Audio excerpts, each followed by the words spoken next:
do quarto ano, que bom estar aqui com vocês mais uma vez. Vamos trocar algumas informações e conhecimento. Antes de partirmos para o nosso volume 10, o nosso último conteúdo aí da segunda unidade, encerrando mais um ciclo, vamos recordar um pouquinho o que nós estudamos, certo?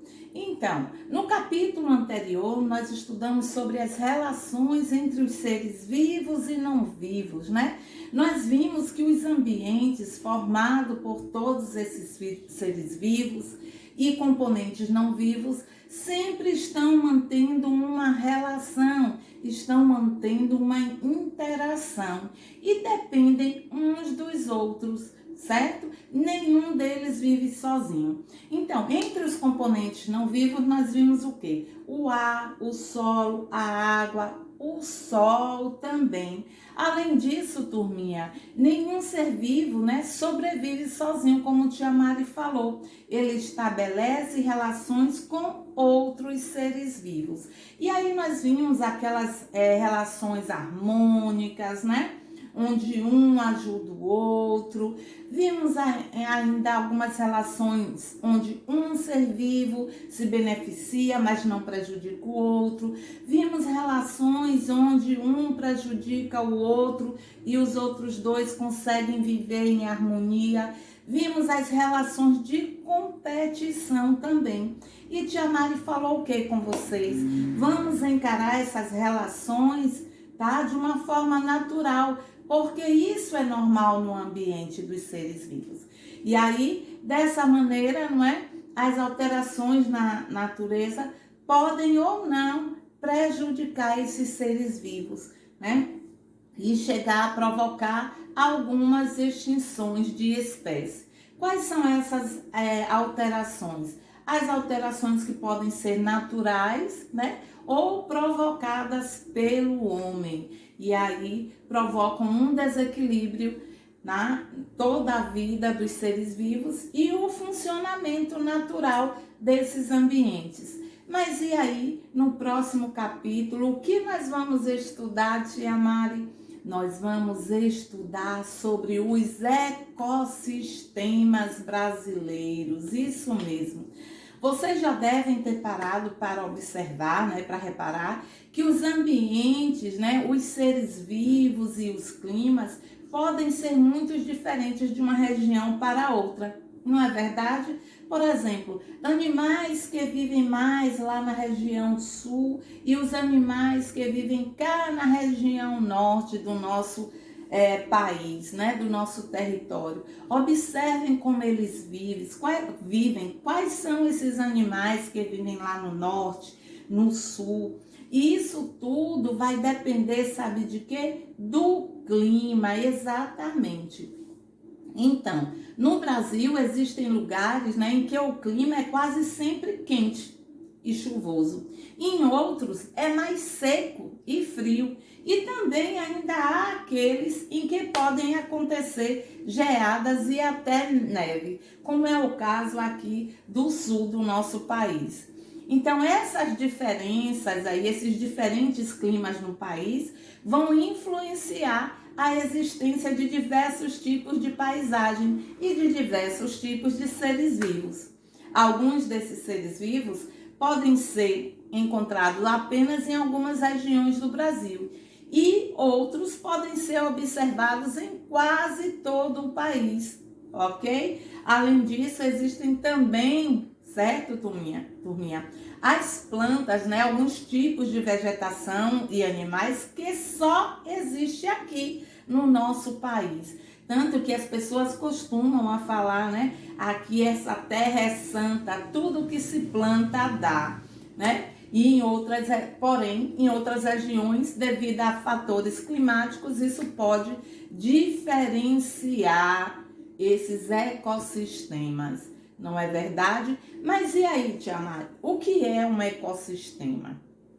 Então, turminha, o ecossistema ele está relacionado aos elementos não vivos e vivos de um certo ambiente, tá? E os biomas são o quê? Nos biomas existe um ecossistema muito grande, com vários ecossistemas. Não está apenas limitado a só uma espécie de animais ou só um tipo de vegetação. Aqui no Brasil nós temos 5 biomas principais, se bem que hoje nós falamos em 6, não é? Os manguezais estão aí. Então, o primeiro bioma que nós vamos estudar é o bioma da Amazônia. É o maior bioma brasileiro. Ocupa quase a metade de todo o nosso território. Ele é formado principalmente por florestas, tá? O clima costuma ser muito quente e chuvoso. É uma floresta de árvores bem altas e aí bem juntinhas, quase não permitindo a penetração dos raios solares até o solo. Por isso que muitas vezes nós dizemos que ele é um bioma muito chuvoso, né? Em suas florestas nós podemos encontrar árvores gigantes, como eu acabei de falar, né? É um dos rios maiores do mundo, o rio Amazonas, que atravessa esse bioma. Além disso, a Amazônia tem uma das maiores diversidades de seres vivos do planeta, apresentando diferentes espécies de plantas, de mamíferos, de aves, de insetos, de peixes e anfíbios. A maior parte da população desse bioma é indígena, isso mesmo, é indígena, né? Vive nessa região. E quanto ao fator econômico, ela está ligada principalmente à extração do látex para a produção de borracha e à mineração, né? Essas são as principais fontes de atividade econômica dessa região. Nesse ambiente também nós vamos encontrar grandes cidades como Manaus, né? Belém, no caso, mas o número de pessoas que vivem neste bioma é muito pequeno, quanto comparado a outras regiões do nosso país, tá? Na verdade, o número de habitantes apesar de ser grande em extensão, é menor do que o estado de São Paulo. E nós temos uma grande biodiversidade nele, despertando a curiosidade e o interesse de muitos outros países, né? Afinal de contas, ele já foi considerado o pulmão do mundo. Por que ele é considerado o pulmão do mundo, Tia Mari? Como nós vimos, o maior rio do mundo está localizado lá. E vocês sabem que nas águas nós temos o que como seres vivos também? As vegetações, não é? E elas acabam liberando esse oxigênio tão essencial para os seres vivos. Vamos para o próximo bioma. O Cerrado é o segundo maior bioma brasileiro, né? Ocupa grande parte da região ali central do Brasil, né? E faz fronteira com quase todos os outros biomas. Então ele está bem ali no centro do nosso país, fazendo o que? Ligação com os outros biomas. Nesse bioma, a vegetação é formada por plantas rasteiras, como o capim, as árvores são de troncos retorcidos, né? No Cerrado também existe um dos maiores e mais importantes rios do Brasil, além de algumas plantas e animais que só vivem nesse local, como o querido tamanduá. Esses dias, em uma das aulas, os meninos estavam comentando: tia, eu encontrei 2 tamanduá na pista. Pois é, eles estão deixando o seu habitat natural, o seu bioma, né? E estão invadindo a zona rural e também chegando à zona urbana, devido a essa invasão do homem e destruição do seu habitat natural, né?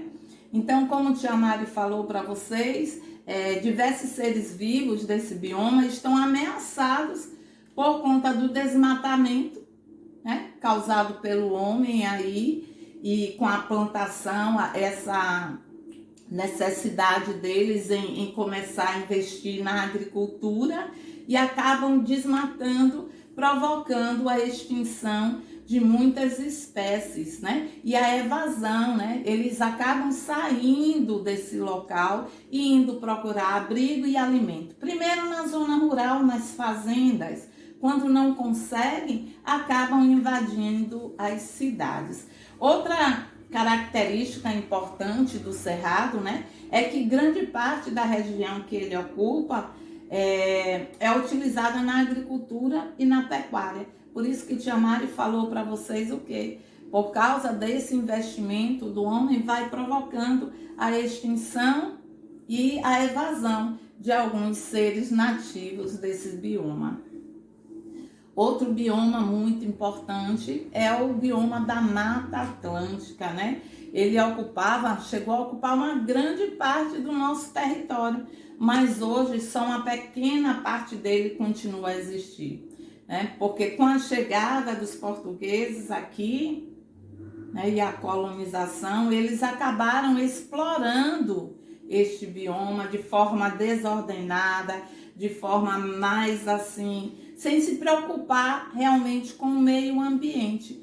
E aí, com o desmatamento e a exploração, principalmente do pau-brasil, né? Depois eles também vieram aí caçando os animais, os nativos aqui desse bioma. Então, provocou a extinção e a diminuição desse território, desse bioma.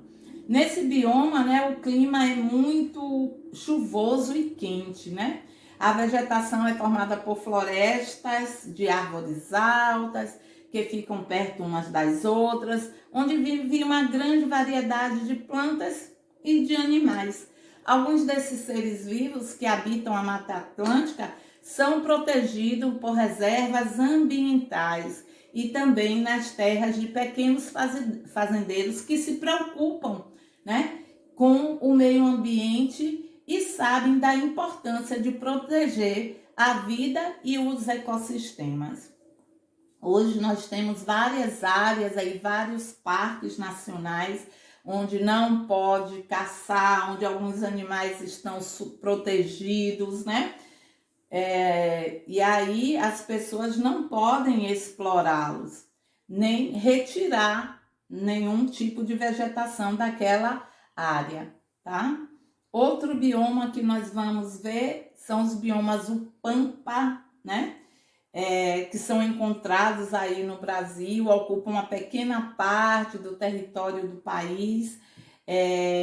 A Caatinga, o Pantanal e o Pampa, apesar deles estarem um pouco próximos, eles são bem diferentes uma das outras. Isso acontece principalmente, como a tia falou logo lá no comecinho, devido às questões e à influência climática de cada região, que também vai influenciar a grande variedade de seres vivos nesses três biomas. Só voltando aqui, eles não estão tão perto não, tá? O bioma da Caatinga está mais para o nordeste, né? E o Pantanal, ele está mais para o oeste, e os Pampas cá no sul do Brasil, tá? Só consertando aí. O Pampa ocupa, então, boa parte do estado do Rio Grande do Sul. E nessa região as temperaturas são quentes no verão e muito frias no inverno, né? Esse ano mesmo nós vimos aí neve por lá nessa região. As principais plantas encontradas nesse bioma são as gramíneas, né? E plantas rasteiras, existindo poucas árvores com altura semelhantes às encontradas no norte, né, no bioma da Amazônia e no bioma do Cerrado. Além disso, existem diversos animais encontrados no Pampa e vários deles são adaptados ao frio. Como a tia Mari, vou de novo frisar bastante para que vocês observem que a questão climática é fator determinante do tipo de vegetação e o tipo de animais que vão viver naquela região. Porém, não impede que outro tipo de vegetação vá se desenvolver, mas existem aquelas que são predominantes.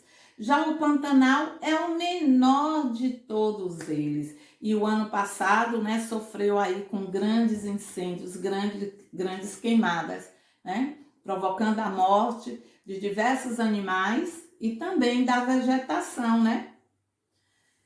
E para concluir aí, na Caatinga, né, é um tipo de bioma que só acontece no Brasil, em uma região onde o clima é muito quente, pouco chuvoso, tá?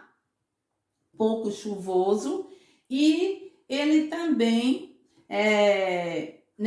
tem pouca chuva, e nesse bioma existem diversos seres vivos que conseguem sobreviver por muito tempo com pouca água. Né? Como a tia Mari falou, eles vão se adaptando. Aí nós temos o quê? O tatu-bola, né?